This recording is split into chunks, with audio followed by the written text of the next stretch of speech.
My name's Jessica Collins. I'm 17, and I'm dyslexic. Today, I want to dispel some misconceptions and some myths surrounding dyslexia that I feel are quite common in our society. Personally, it's been a struggle for me to come to terms with the fact that I'm dyslexic and therefore have a learning disability. Part of this process is to realize that dyslexics' brains work fundamentally differently from those who do not have dyslexia. Apart from talking about the barriers that dyslexics face in everyday life, I also want to talk about how dyslexia can be a powerful tool for the way that dyslexics think, and that this can be a great resource for the world. So what actually is dyslexia? Well, it's a specific learning disability.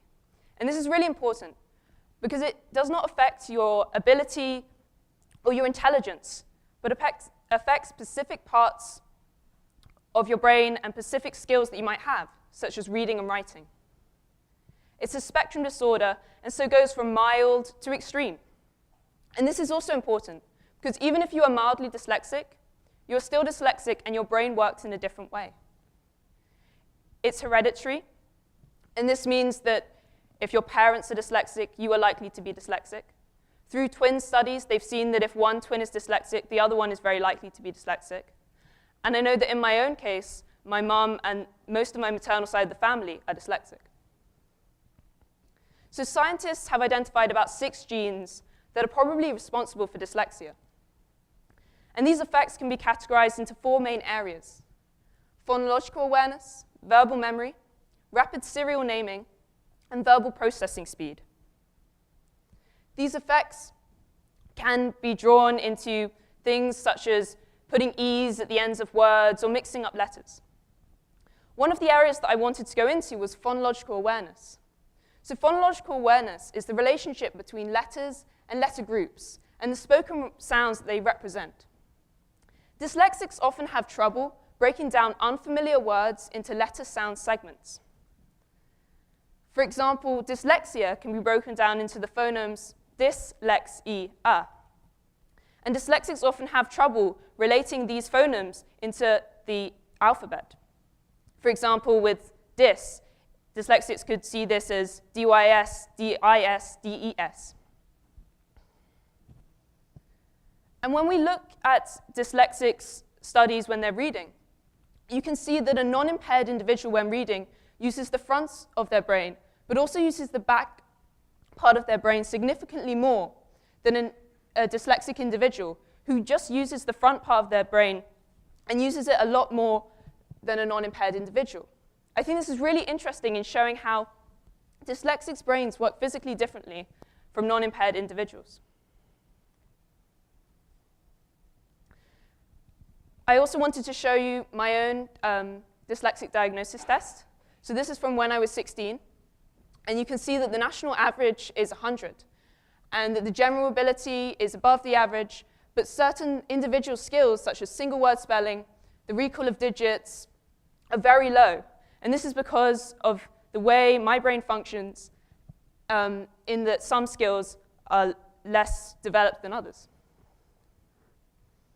So when we come to diagnosis and then we come to treatment, there is no cure. It is a lifelong condition, and the thing that you can do is you can develop techniques. It's always better to be able to develop these techniques younger, and this is why it's incredibly important that institutions work towards diagnosing students at a younger age so that they can get the techniques they need to function in the world. Such techniques can be one-on-one attention, focusing on phonics training, and the use of more and more of technology with games such as Word Shark, which I used in my childhood. One technique that I learned was acronyms. So for example, the word said, I completely didn't get. Even at the age of 12, I was always mixing around the A and the I just didn't understand what was going on. Until one day a teacher told me the acronym, Sarah Ann is dead. And from then on, I never had a problem with the word said. I knew what was going on, I could just write it down, and in the end I didn't need to repeat the acronym because I'd worked into my brain, this is how you spell the word. Another technique that I like to use are mind maps.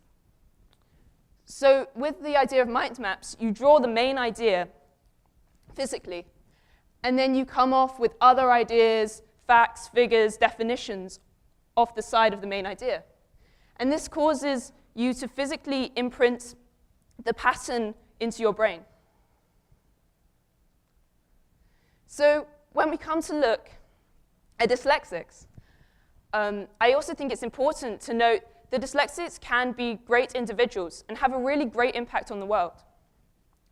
For example, some of you might know that Einstein was a dyslexic, also the architect Richard Rogers, or the writer Richard Ford. And their ideas have been revolutionary in changing the way we think about the world, whether it be in science, architecture, or literature. I also wanted to talk about a special role model of mine, which is my mum, who's in the picture, Gabby Agus. And at school, she was severely dyslexic and still struggles with reading and writing. But the way she found to process the world was through dance and choreography. And I think this shows that even if you are dyslexic, especially if you're dyslexic, that you're still able to process the world in a different and unique way. And this is really great for everyone. Another interesting individual is John Court, who is an artist. And when he looks at writing, he actually sees it like this. This is his artwork, and just shows that when you are severely dyslexic, you don't see the world in the same way as everyone else, because this is the way that he sees language. So what are the barriers for dyslexics? Well, 50 years ago, dyslexia wasn't a well-known or even approved of disability. And we've come great leaps from just calling children stupid and putting them back in the classroom. But there are still many barriers. Diagnosis is often very slow and inefficient. If you're under 16, it's £300 to £500 for a private diagnosis. And when you get post-16, it comes up to £4,500, which is simply money that the average person doesn't have.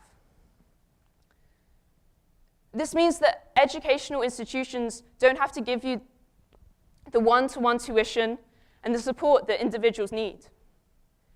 It also works in a cycle because educational institutions firstly don't have the money to diagnose students, but then once students are diagnosed, they then have to give them the support which costs money, and so they don't want to diagnose them in the first place. Another barrier is encouragement. I know that I've come home crying and thinking I'm stupid because I don't know my 12 times tables, because I'm slower than everyone else at reading and writing. But what we need to do is accept that people's brains work differently. And this is an exciting part of people. Because if we don't remove the bureaucratic barriers, if we don't remove this discouraging environment, what we get is we lose dyslexics. 53% of prisoners at Chelmsford, a prison in England, were diagnosed as dyslexic compared to 10% of the UK population. This shows a massive correlation between the likelihood of being dyslexic and the likelihood of going to prison, and just shows how institutionally we are leaving dyslexics to fail. So the conclusion I want to come to is that we all see the world in different and unexpected ways. This is a positive thing, and so when we come to seeing dyslexia as a disability, we should also appreciate that there's incredible potential for the different ways we can see the world. Thank you.